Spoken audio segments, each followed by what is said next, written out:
Boa noite. Boa noite.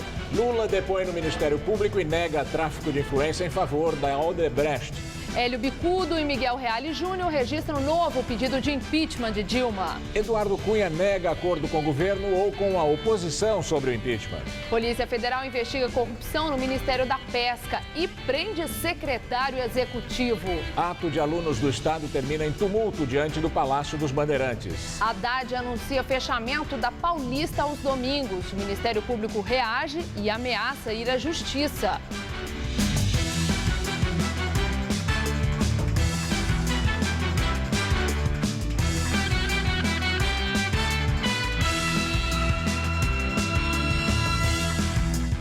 Estudantes das escolas públicas fizeram um protesto contra a reestruturação da rede de ensino estadual. No fim da manifestação, houve tumulto em frente ao Palácio dos Bandeirantes, sede do governo estadual. O protesto começou no Largo da Batata e os alunos caminharam por várias avenidas até o Palácio dos Bandeirantes, na Zona Sul. Com a reformulação do ensino, várias escolas passariam a receber apenas alunos de um dos ciclos da educação. Os manifestantes temem o fechamento de unidades. Mais de 1 milhão de alunos vão ter que mudar de escola. Segundo a Secretaria da Educação, o modelo de ciclo único ajuda a melhorar o desempenho dos estudantes. Depois da passeata, alguns mascarados começaram a balançar e chutar os portões do Palácio dos Bandeirantes.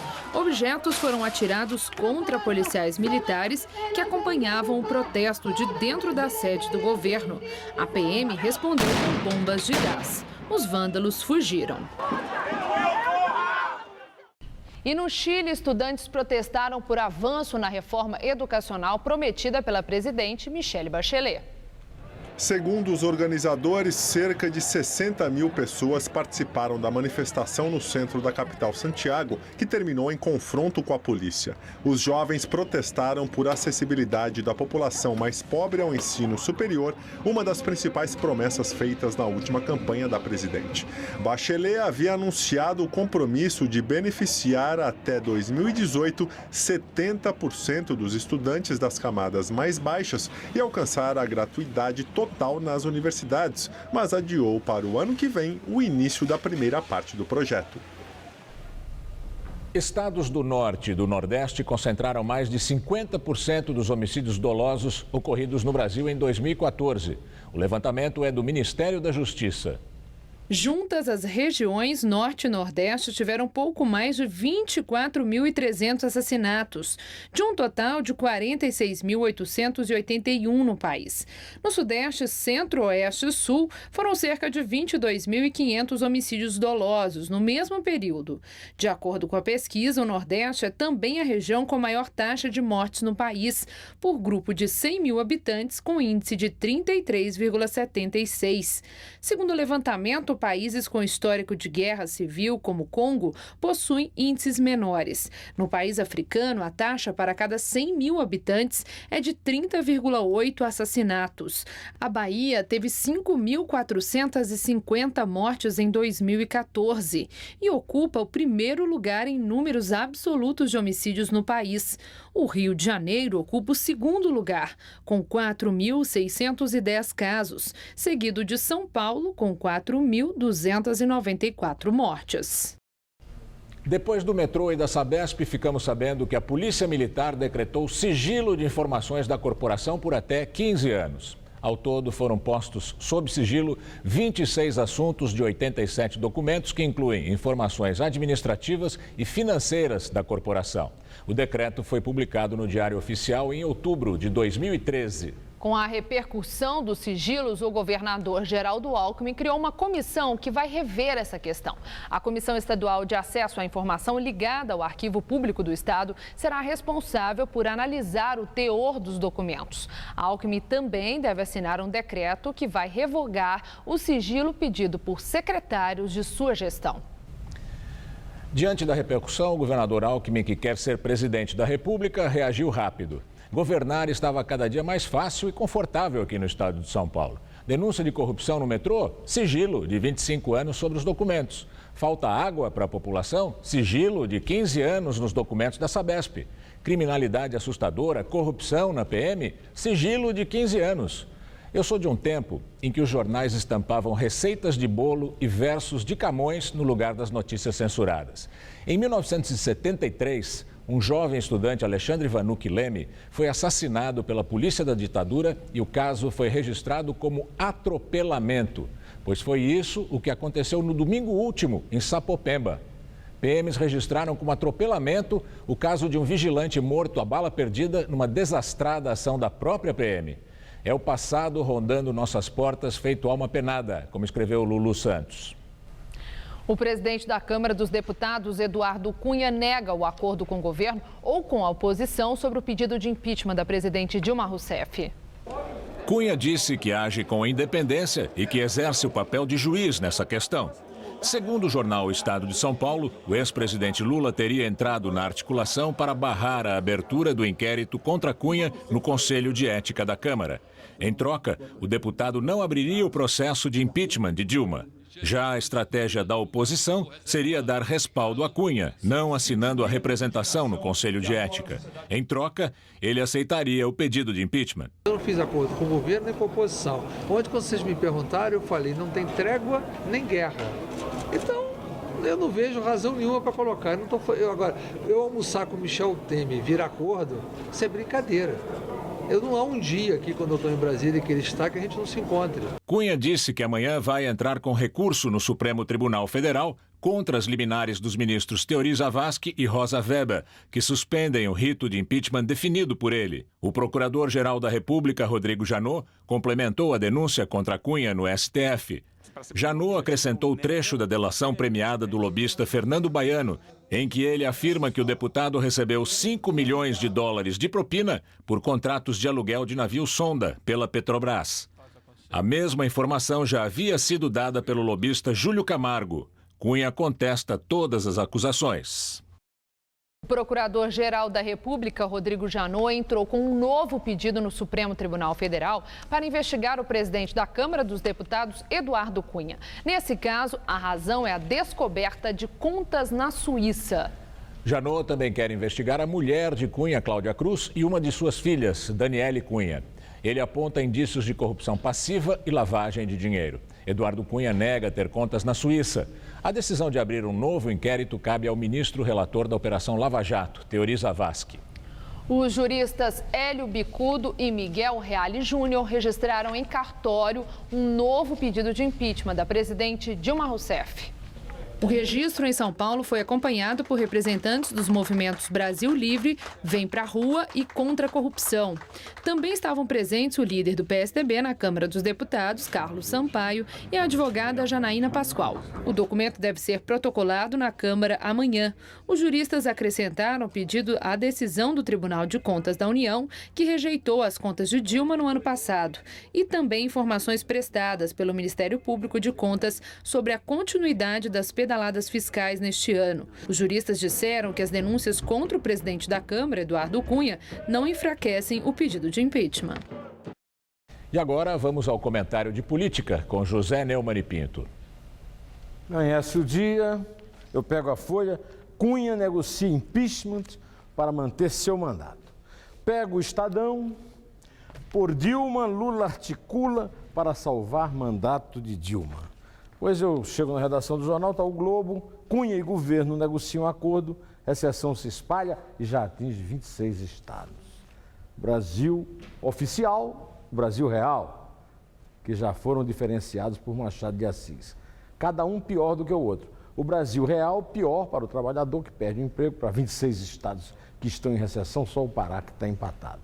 O Brasil oficial, numa mudança de patamar. Até agora, nós todos estávamos acostumados com aquele brechó de quinta da negociação de cargos por ministérios, de verbas por empregos e por aí afora. Agora foi instalada uma banca de camelô na porta desse mercado. O próximo passo é diretamente o prostíbulo. Desculpe a imagem grosseira, mas não tem outra explicação para um fato desse. A presidente da República suspeita de fazer um acordo com o segundo na escala de sucessão presidente da Câmara dos Deputados para proteger a impunidade do outro. Você viu que o Eduardo Cunha negou. Evidentemente, o governo também faz de conta que não é com ele. A verdade é que nós temos que esperar para ver isso. Até porque esse aí é um acordo que não dá para ser feito. O Eduardo Cunha precisa quem o tire da vigilância do Sérgio Moro. A Dilma não consegue. Quem o livre do Supremo Tribunal Federal. A Dilma não consegue. Que a Polícia Federal pare de investigá-lo. O Ministério Público também. E que o Ministério Público da Suíça pare de dar informações sobre sua conta. Quer dizer, esse tipo de proteção um não pode dar para o outro, porque também a Dilma não pode ter os votos que o deputado Eduardo Cunha teve para presidente, porque nem todos vão votar no ajuste e tal, e contra o seu impeachment. A verdade é que, como disse o ministro Gilmar Mendes, Dilma precisa de 171 votos na Câmara para impedir que seja impedida. E não vai conseguir governar na base de liminar do Supremo, como ela conseguiu na terça-feira.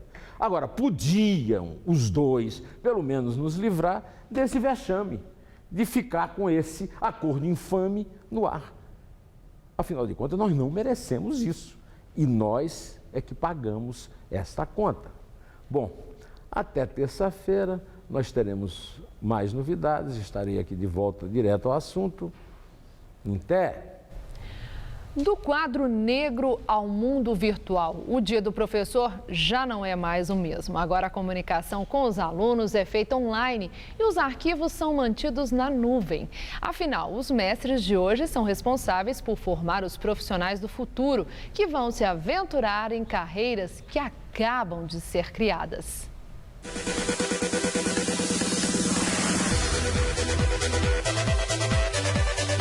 Eu sempre achei que isso não tinha aqui no Brasil, que a animação era uma coisa dos Estados Unidos, da Pixar. À frente da classe, uma jovem professora. Aos 23 anos, Larissa já sabe bem do que está falando. Aprendeu na faculdade, ao mesmo tempo em que evoluía a tecnologia dos filmes. Depois fez especialização para se aprofundar no ensino desse tipo virtual de arte. Para dar aula aqui na faculdade, mas eu posso também animar, eu posso trabalhar em um estúdio, uma produtora, e eu posso dar aula também. Bem diferente do professor Oswaldo. Ele estudou ciência da computação, num tempo em que a internet praticamente não existia.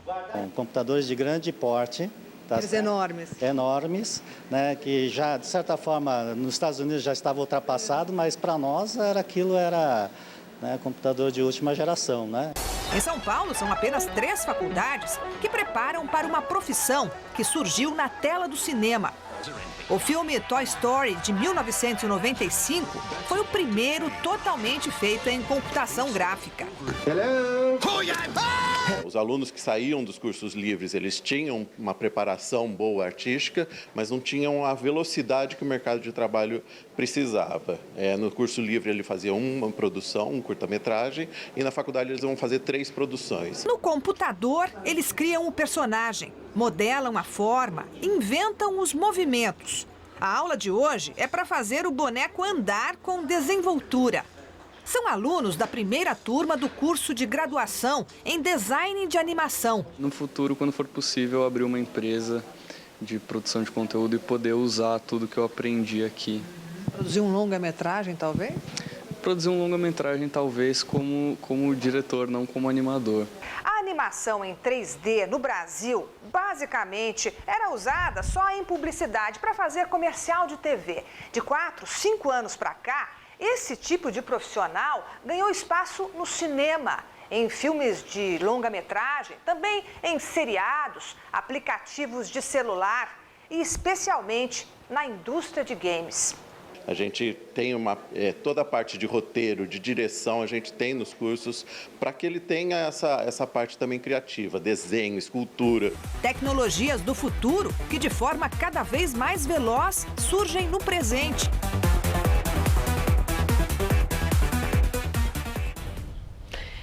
E em plena primavera, a capital paulista, olha, ferveu, né?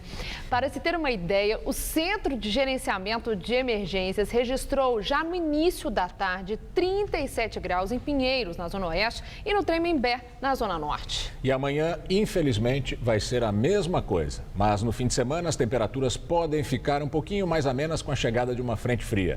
Vamos ver a previsão com Luciana Magalhães. A sexta-feira será de muito calor em praticamente todos os estados brasileiros.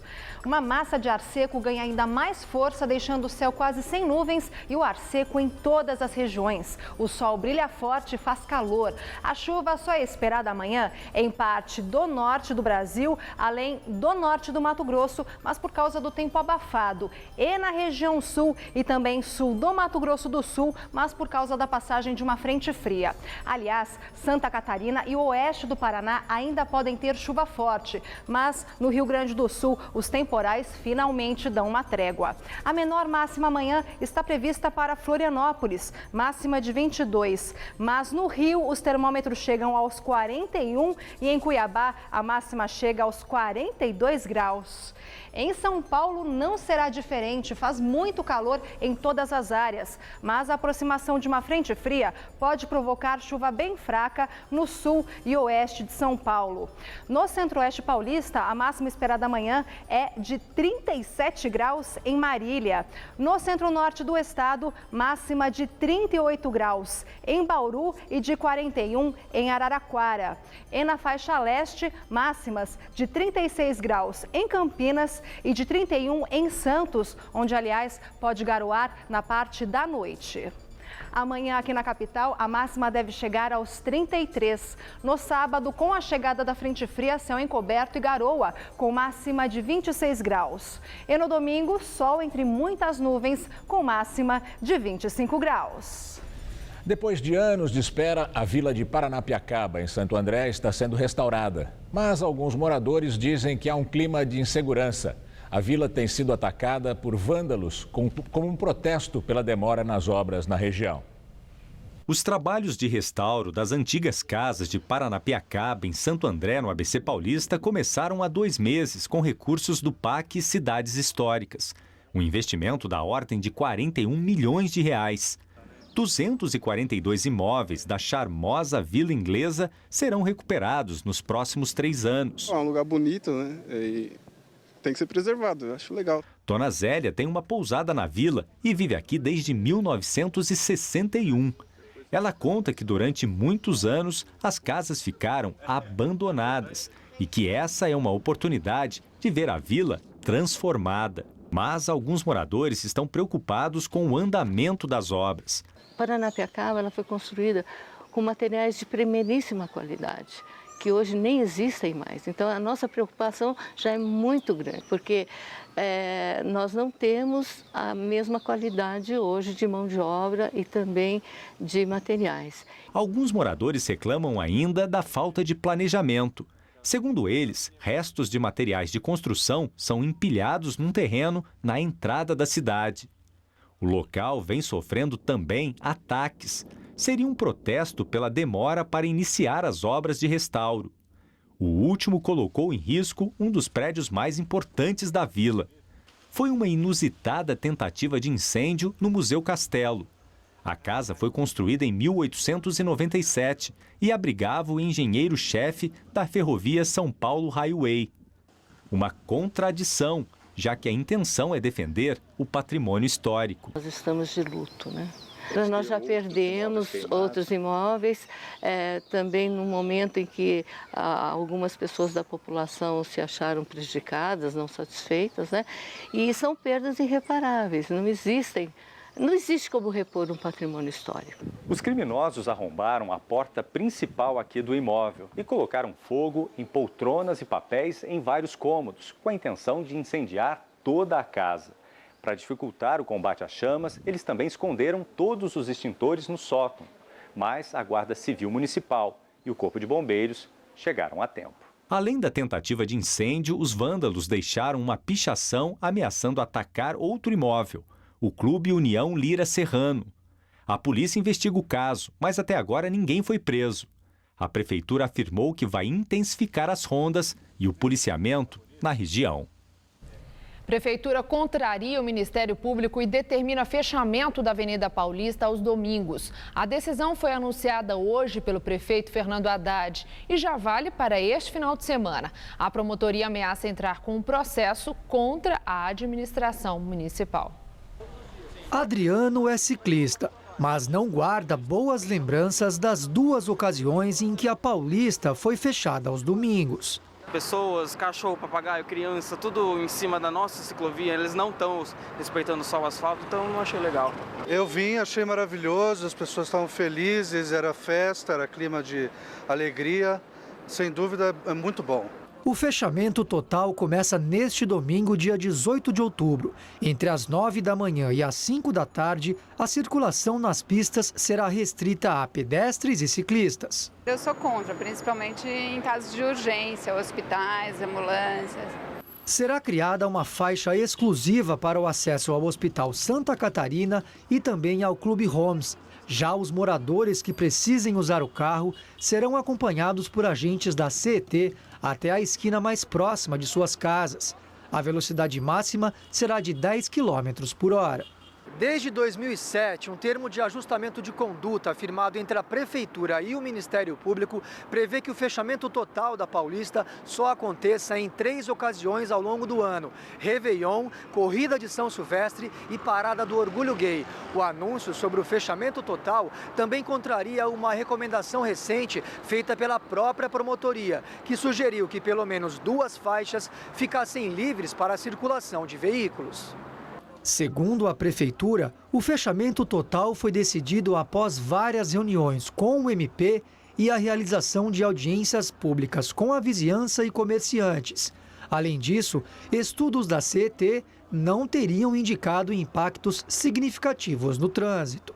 Em nota divulgada agora à noite, o Ministério Público diz que os estudos da CET foram insuficientes porque foram colhidos apenas nos 2 fechamentos anteriores. No entender do MP, as audiências públicas também não contaram com a participação suficiente da população. A promotoria alega que durante a última reunião entre as partes, a Prefeitura tinha até a data de hoje para apresentar propostas que considerassem as recomendações, o que não foi feito. Diz que vai encaminhar uma nova recomendação ao prefeito Fernando Haddad, pedindo que o posicionamento da Prefeitura seja revisto. O texto lembra que a Avenida Paulista já foi fechada este ano nas 3 ocasiões previstas pelo termo de ajustamento de conduta, firmado em 2007, e que, em caso de descumprimento, poderá exigir a execução do termo na Justiça. O Ministério Público diz ainda que, considerando a intenção da Prefeitura de estender o projeto Rua Aberta a outras regiões, deve também ampliar as investigações sobre o tema. O secretário executivo do extinto Ministério da Pesca, Clemerson José Pinheiro da Silva, é preso em Brasília. A prisão aconteceu durante a operação da Polícia Federal contra suspeitos de conceder ilegalmente permissão para a pesca industrial. Segundo a Polícia Federal, o crime acontecia por meio de corrupção e tráfico de influência. Num dos casos investigados, a organização teria cobrado R$100 mil de propina para emitir a permissão de pesca para embarcações irregulares. Também eram colocados obstáculos para embarcações com todos os documentos em ordem para pressionar os donos a pagar propina. A ação aconteceu em São Paulo, Rio de Janeiro, Santa Catarina, Rio Grande do Norte, Rio Grande do Sul e Pará. Ao todo, 19 pessoas foram presas. O ex-presidente Lula prestou depoimento ao Ministério Público do Distrito Federal no inquérito que apura suspeita de tráfico de influência para obras da Odebrecht no exterior. Segundo o Instituto Lula, o ex-presidente afirmou ao procurador da República, Ivan Cláudio Marques, que sua atuação em defesa de empresas brasileiras é motivo de orgulho e que todas as suas palestras estão declaradas e contabilizadas com os devidos impostos pagos. Lula disse ainda que jamais interferiu na autonomia do BNDES ou em decisões sobre a concessão de empréstimos. Em maio, o Ministério Público Federal pediu explicações a Lula sobre a relação com a empreiteira, que patrocinou viagens dele para palestras no exterior. O Ministério Público pediu a cópia dos contratos da Odebrecht com Lula e a lista de obras fora do Brasil com financiamento do BNDES. Direto de Brasília, Josias de Souza fala sobre a negociação entre Cunha e o governo para impedir o avanço dos pedidos de impeachment. Está acontecendo na Câmara dos Deputados uma transação indecorosa. Eduardo Cunha troca o seu pescoço pelo impeachment de Dilma Rousseff. Ele negocia com a oposição e com o governo. Dependendo do desfecho do acordo, Eduardo Cunha pode arquivar o pedido de impeachment ou abrir um processo, desde que o seu mandato seja preservado.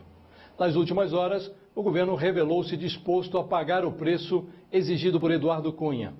E a oposição, que acreditou piamente que Eduardo Cunha jogava o seu jogo, já não pode nem piar, perdeu o prumo. Já foram protocolados na Câmara 19 pedidos de impeachment contra Dilma.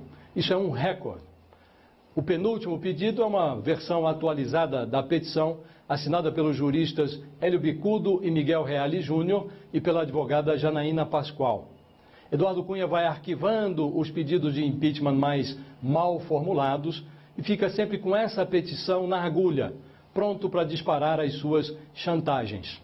E o governo negocia com Eduardo Cunha sem nem se preocupar em buscar um lugar mais escurinho. Avalizada por Dilma Rousseff, essa transação conta com a participação ativa de Lula.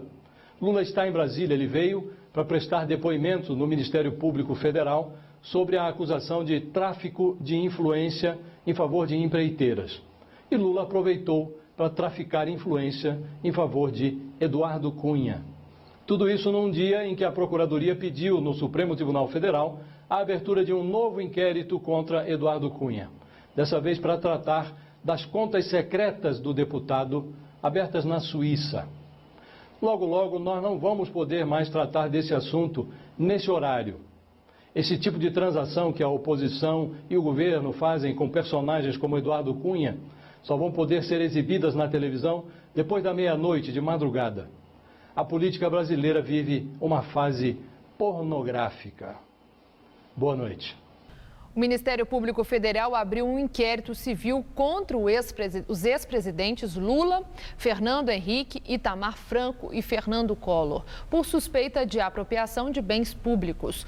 O Ministério Público quer esclarecer se, ao fim do governo, eles levaram objetos recebidos no exercício da presidência. Seriam presentes normalmente trocados em encontros de chefes de Estado e de governo. Para o MP, esses bens pertencem à União. O Instituto Fernando Henrique Cardoso afirmou que vários presentes desse tipo estão no seu acervo, catalogados, e sua relação está disponível, inclusive pela internet. O Instituto Lula informou que a separação de objetos foi feita por funcionários do governo e se comprometeu a prestar mais informações. O ex-presidente Collor e a família de Itamar Franco ainda não se pronunciaram. Morreu em Brasília o coronel reformado Carlos Alberto Brilhante Ustra. Ele foi acusado de torturas na ditadura militar. Brilhante Ustra tinha 83 anos e morreu de complicações no tratamento de câncer. Ele chefiou o DOI-CODE do 2º Exército em São Paulo entre 1970 e 74. Ali funcionou um dos principais centros de repressão do regime militar. Seu nome está na lista da Comissão Nacional da Verdade, entre 377 acusados por violação de direitos humanos. Em depoimento à comissão, ele negou responsabilidade pelos casos de tortura. Defendeu sua atuação na ditadura militar como forma de luta pela democracia e afirmou que nunca foi assassino. Sindicato dos Médicos tenta na Justiça um acordo com a administração da Santa Casa sobre as demissões na entidade. A audiência no Tribunal Regional do Trabalho durou quase 3 horas. De um lado, os representantes da Santa Casa argumentavam que as demissões desta semana são inevitáveis e que não há dinheiro em caixa nem para pagar as rescisões do contrato. Do outro, o Sindicato dos Médicos questionava a forma como todo o processo está sendo feito. Não houve acordo, mas saiu uma proposta para ser analisada pelas duas partes. São 4 pontos principais. A Santa Casa se compromete a não terceirizar os cargos eliminados. Se houver novas vagas, os médicos dispensados agora terão prioridade. A qualidade do atendimento ao público não será prejudicada. E o ponto mais polêmico, o pagamento de correção monetária das rescisões de médicos.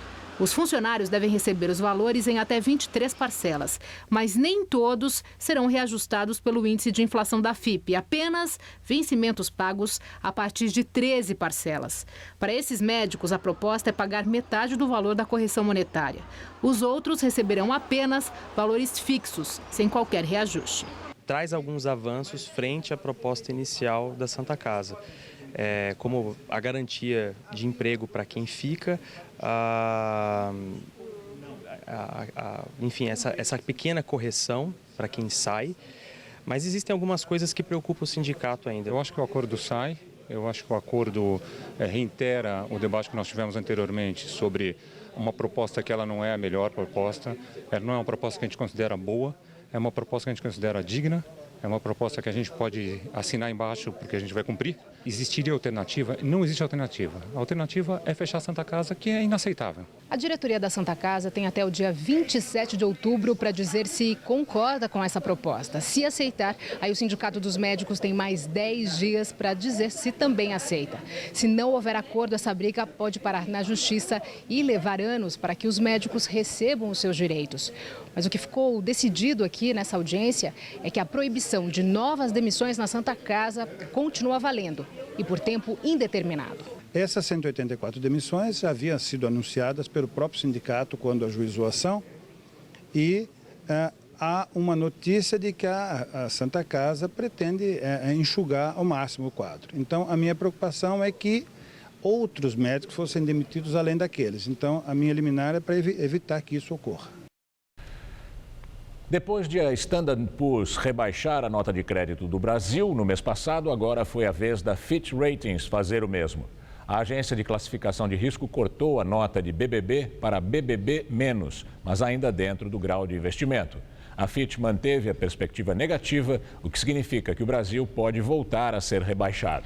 Agora o Brasil está no último degrau antes do nível especulativo. A Fitch informou que o corte reflete o crescente endividamento público, os desafios à consolidação fiscal e a piora da perspectiva de crescimento econômico. Mesmo depois da divulgação do rebaixamento da nota do país pela Fitch, o dólar voltou a cair e terminou o dia cotado a R$ 3,80, queda de 0,32%.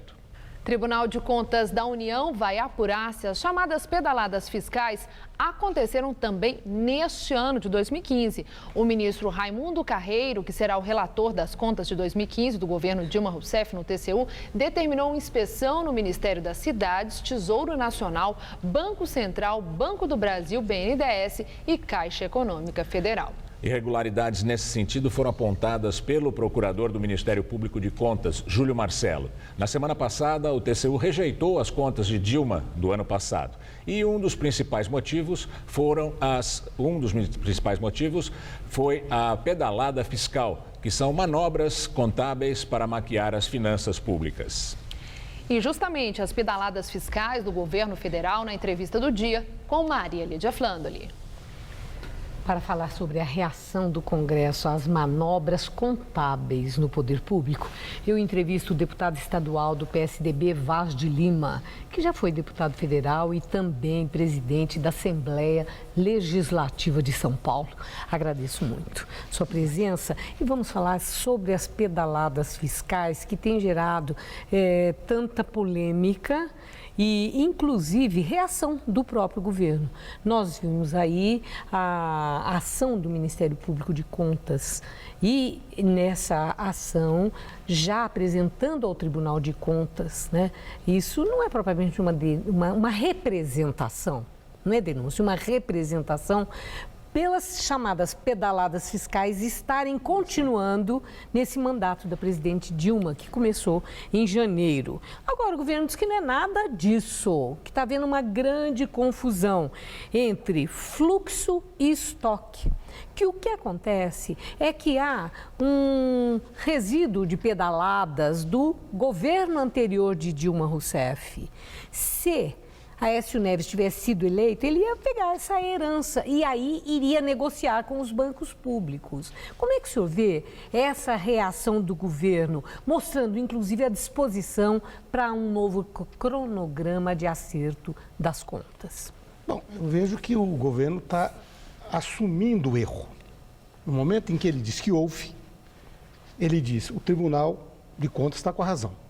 E olha, Maria Lídia, quando eu estava lá, no mandato passado, todos os primeiros anos, 2011 e 2012, o Tribunal de Contas recomendou que não se fizesse mais isso. Em 2013, nós entramos com um pedido para levar o ministro Guido Mantega lá para discutir aquilo que nem era pedalada fiscal. Nós chamávamos de contabilidade criativa. Depois veio o nome pedalada fiscal. Agora, o que é essa pedalada fiscal? É sacar a descoberto. O nosso telespectador pode entender facilmente isso. É como se fosse um cheque especial, saco em branco. Ocorre que nós temos uma lei, trouxe até aqui, que é a Lei de Responsabilidade Fiscal, a qual todos os administradores têm que reagir positivamente. Seja qual for o destino desse, aspas, empréstimo nos bancos públicos, porque o presidente Lula, outro dia, ele reconheceu as pedaladas fiscais do governo Dilma, mas justificando a finalidade, que foi para suprir Bolsa Família, programa social. Quer dizer, tendo uma finalidade, digamos, nobre, atinge da mesma forma a lei de responsabilidade fiscal ou isso é um atenuante? Olha, o site do portal Contas Abertas acaba de contestar isso que o presidente Lula colocou. Dos 40 bilhões de pedalada fiscal, e tem mais 63 de não pedalada fiscal, mas contabilidade criativa, dos 40 bilhões, apenas 6 foram utilizados para os programas do governo. O restante, 34 bilhões, foram utilizados para ajudar grandes empresas no BNDES.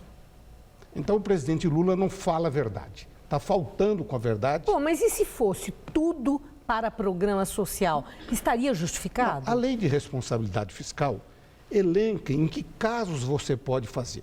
Então, você tem que imaginar, eu vou sacar descoberto.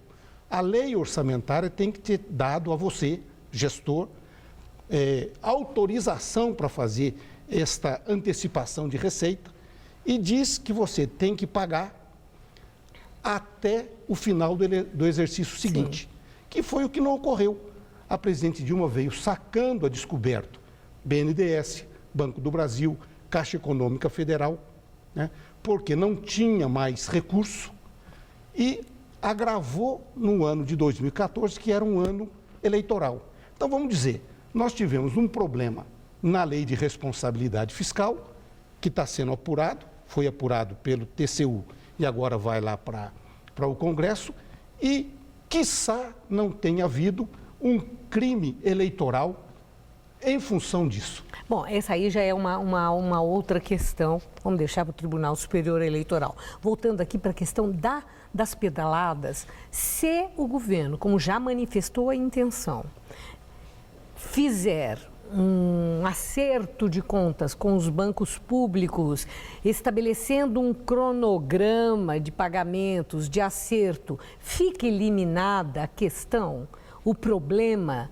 que levou a ferir a lei de responsabilidade fiscal? Se agora negocia, vai lá e acerta a conta e fica tudo redondinho, fica zerado e, inclusive, esvazia a tese do impeachment, que, mais uma vez, está sendo dada a entrada hoje pelos juristas Hélio Bicudo, Miguel Reale e a advogada Janaína Pascoal? A meu juízo, não. O crime foi cometido o ano passado. E parece que é um crime continuado, né? 2015, já tinha em 2011, 2012. Pelo Ministério, né, das Contas, sim. Eu penso que se a presidente Dilma e a equipe econômica tivesse naquele momento das recomendações, agido assim, poderia ter elidido o crime. Agora, não só manteve, como cresceu muito em 2014. Vai daí que não houve outra alternativa ao Ministério Público de Contas e aos ministros, ao pleno do Tribunal de Contas da União, a não ser rejeitar as contas, propor a rejeição das contas por unanimidade. E o PSDB, o seu partido, que se posicionou ao lado de Eduardo Cunha, dizendo que ele merecia o benefício da dúvida, quando já havia delação premiada, de que ele teria recebido propina, o agravamento depois das tais contas que ele negou, que não tinha de jeito nenhum conta no exterior, e aí Ministério Público da Suíça mandando a papelada, mostrando que tinha sim, essa coisa toda. Faltou habilidade ao PSDB em manter esse apoio a Eduardo Cunha, num momento em que fica tão evidente a responsabilidade dele nessas acusações todas? No meu ponto de vista, acho que todos devem merecer o benefício da dúvida, enquanto você não tem uma coisa muito concreta. Me parece que o líder do ponto de vista político, eu estou perguntando ao senhor, então, foi hábil? Penso que pudesse ter outra alternativa. Quer dizer, o senhor está achando que não foi hábil? Eu estou imaginando que, no momento em que isso foi dito, talvez não tivesse que ser dito desta forma.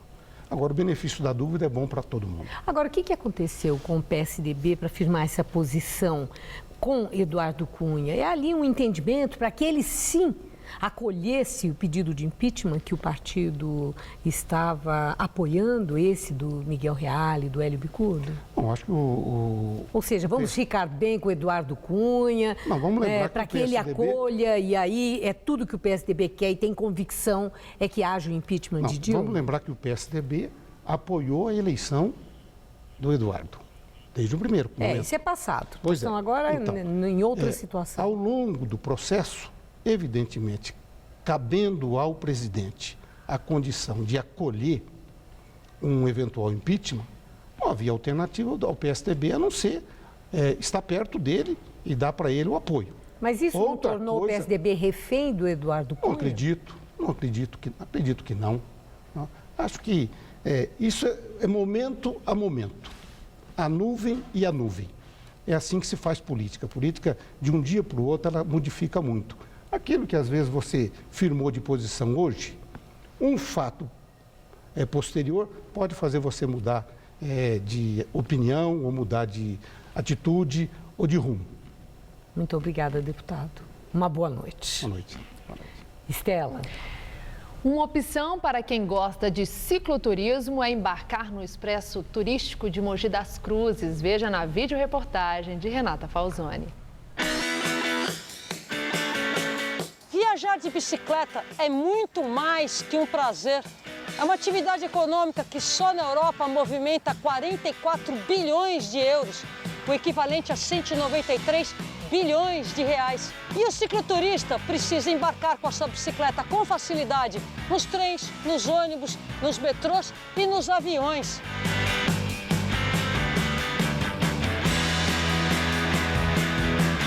Aqui em São Paulo, aos sábados, a partir das 2h30 da tarde e aos domingos e feriados, o dia todo, é possível ir com a sua bicicleta nos trens da CPTM.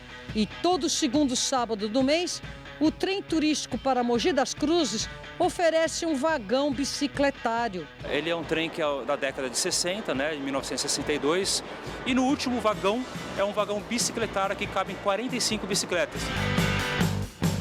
Podia ter uma coisa assim no próprio metrô de São Paulo. Eu acho que não seria nada mal você, a cada 2 ou 3 trens, ter um trem com metade do último vagão desse jeito. Seria bem legal. Nós estamos na estação Estudantes da CPTM. Quase 60% da área da cidade é área de preservação ambiental. A gente está sempre fazendo uma ação para a gente levar essa moçada que vem no trem para conhecer as trilhas e as rotas aqui da cidade.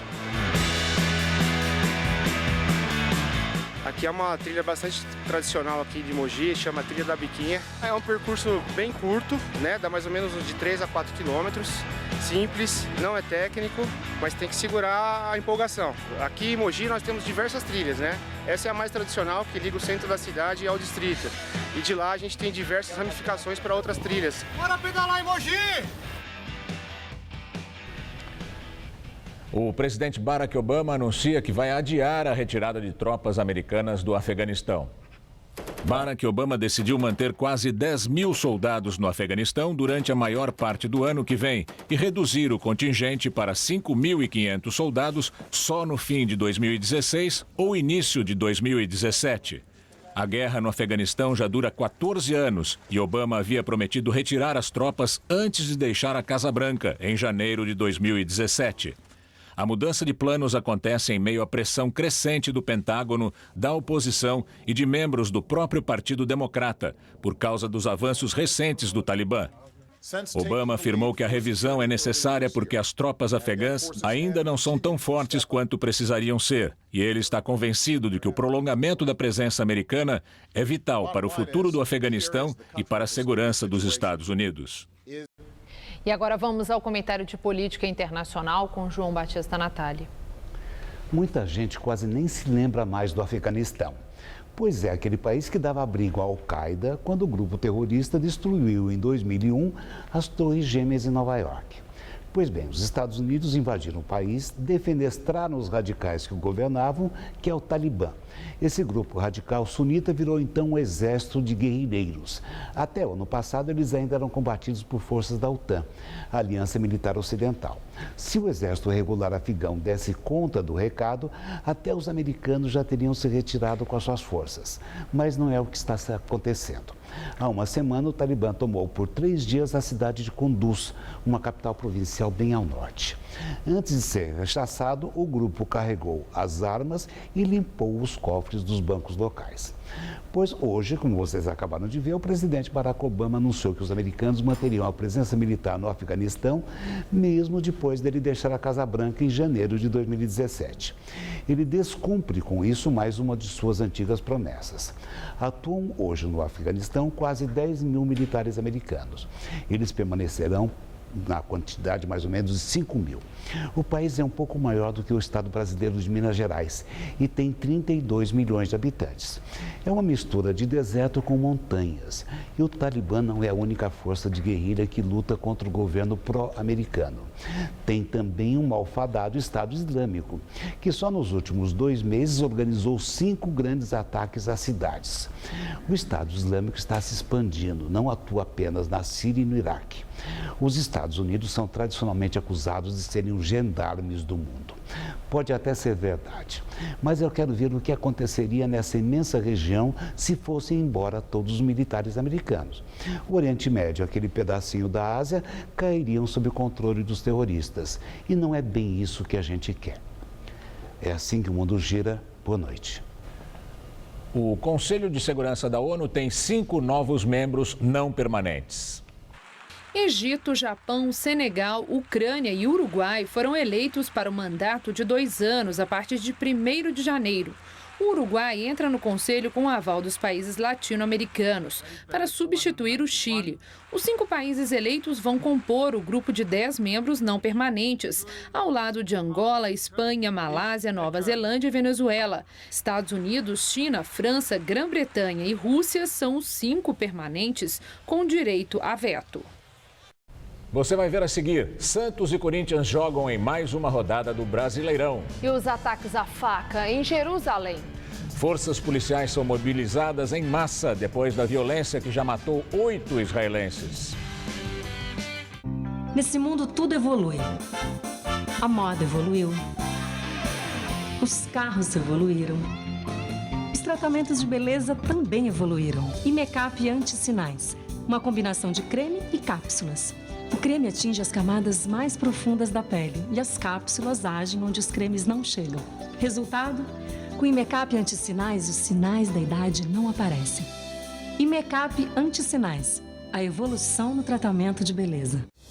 Prepare-se para o melhor feirão de fábrica da Chevrolet de todos os tempos. É o Feirão de Fábrica no mês Chevrolet. Uma oportunidade única de comprar um carro direto do pátio com o melhor preço de 2015 e ainda taxa zero em 36 vezes. Onix, o carro mais vendido do Brasil, só 35.890. Prisma, só 39.890 com taxa zero em 36 vezes. Chevrolet com o melhor preço do ano. É só neste sábado e domingo na fábrica da GM. Alicate. Chave de fenda. Ah, não. Perdemos? Pessoal, a campanha tá funcionando! Caixa Baú Irving. Mais organização e praticidade na obra. Irving é outro nível. Tá tendo que descascar alguns abacaxis? Nesses tempos de vacas magras, a gente te ajuda trazendo receita boa, bonita e barata para você fazer aí na sua casa. TV Gazeta. Bom te ver sempre bem. Olhando assim, parece um simples cartão, mas na mão de 14 milhões de famílias, ele ajudou o Brasil a avançar e sair do mapa mundial da fome. E sabe o que mais ele está fazendo? Salvando vidas. As crianças são acompanhadas e vacinadas. E assim, a mortalidade infantil caiu. Bolsa Família é mais do que renda. É uma geração inteira crescendo com saúde. Manter a caderneta de vacinação das crianças atualizada é um compromisso de quem recebe o Bolsa Família. Qual Casper você é? A minha Casper é informação. A minha Casper é organização. A minha Casper é criação. A minha Casper é luz, câmera, ação. A minha Casper é comunicação. É teoria, é prática, é oportunidade de estágio. É a melhor localização. Essa é a minha Casper. E você, qual Casper você é? Nesse mundo tudo evolui. A moda evoluiu. Os carros evoluíram. Os tratamentos de beleza também evoluíram. E make-up anti-sinais. Uma combinação de creme e cápsulas. O creme atinge as camadas mais profundas da pele e as cápsulas agem onde os cremes não chegam. Resultado? Com o make-up anti-sinais, os sinais da idade não aparecem. E make-up anti-sinais. A evolução no tratamento de beleza.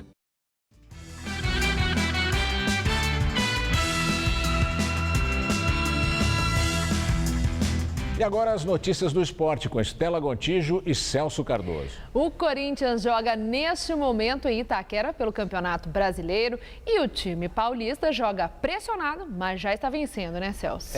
Exatamente. Eu vi um sorriso aqui comunicando, né?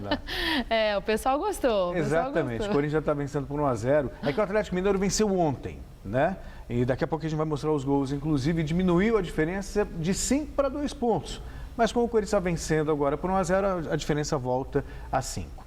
Também neste momento o Vasco enfrenta a Chapecoense no Rio de Janeiro, o jogo está empatado em 0-0 e logo mais jogam Grêmio e Santos em Porto Alegre às 9 da noite. Ontem o São Paulo caiu no Rio diante do Fluminense e o Palmeiras perdeu em casa para a Ponte Preta. Veja os gols. No Allianz Parque o Palmeiras recebeu a Ponte Preta e foi surpreendido. Fernando Bob, de pênalti, marcou o único gol do jogo. Palmeiras 0, Ponte Preta 1. No estádio do Maracanã, o Fluminense levou a melhor sobre o São Paulo. 2-0. Fred fez o primeiro na primeira etapa.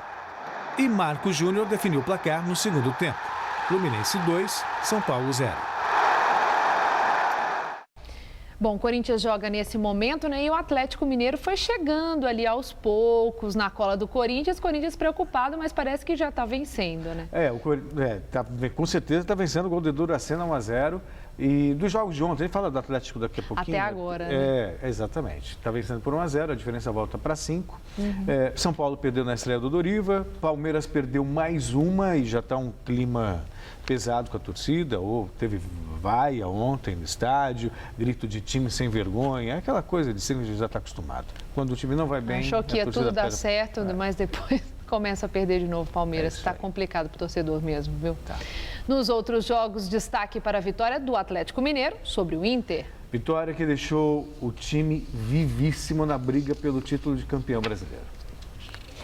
No Independência, Lucas Prato, cobrando pênalti, fez o primeiro do Galo sobre o Internacional. Anderson bateu o escanteio da esquerda e Paulão, livre, empatou o jogo.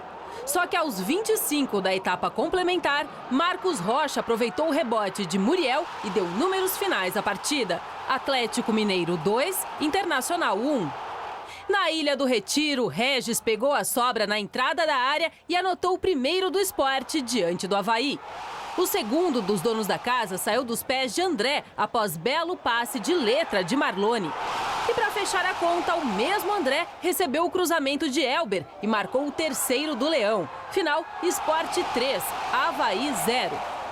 No Orlando Scarpelli, Cleiton recebeu na frente e bateu cruzado para fazer Figueirense 1, Flamengo 0.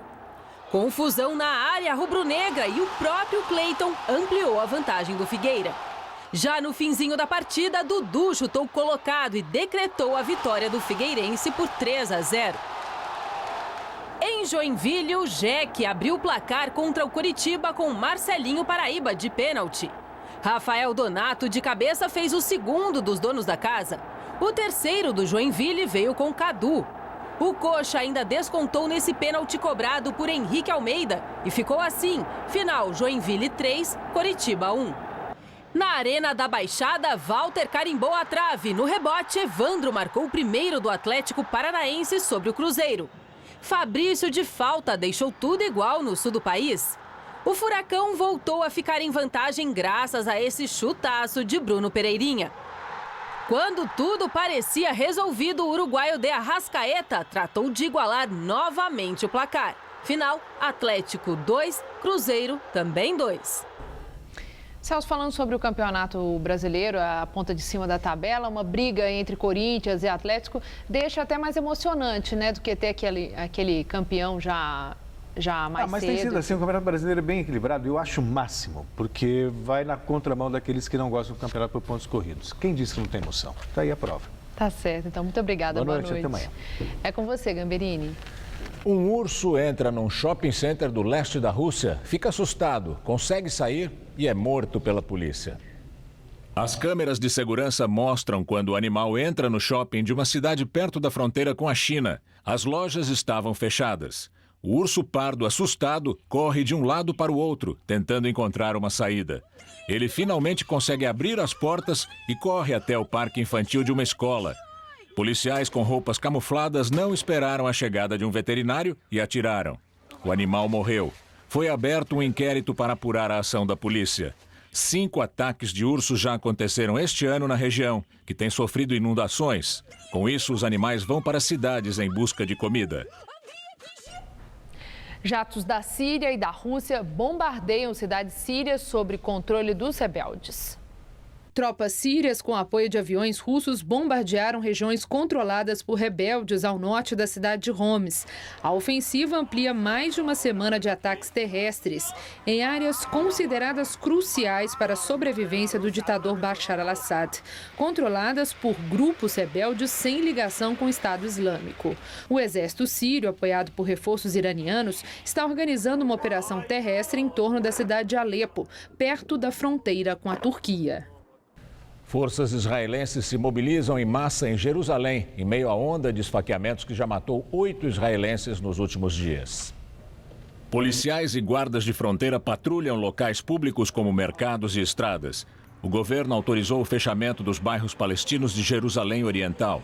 O objetivo é ajudar a conter a violência das últimas 2 semanas e tranquilizar a população israelense em estado de alerta permanente por causa dos esfaqueamentos. O presidente da Autoridade Palestina, Mahmoud Abbas, criticou as medidas implementadas por Israel e apelou à intervenção da comunidade internacional. O primeiro-ministro israelense Benjamin Netanyahu chamou Abbas de mentiroso depois da divulgação de imagens de um palestino de 13 anos em recuperação num hospital de Jerusalém. Junto com um primo, o menino esfaqueou 2 israelenses segunda-feira e Abbas disse que ele foi executado a sangue frio. Netanyahu acusou Abbas de incitar a violência contra os israelenses. O Jornal da Gazeta termina aqui. A edição de hoje pode ser vista no site do Jornal da Gazeta. Mais notícias em nossa edição das 10. Uma excelente noite para você. Nós voltamos amanhã às 7 da noite em ponto. Boa noite e até lá.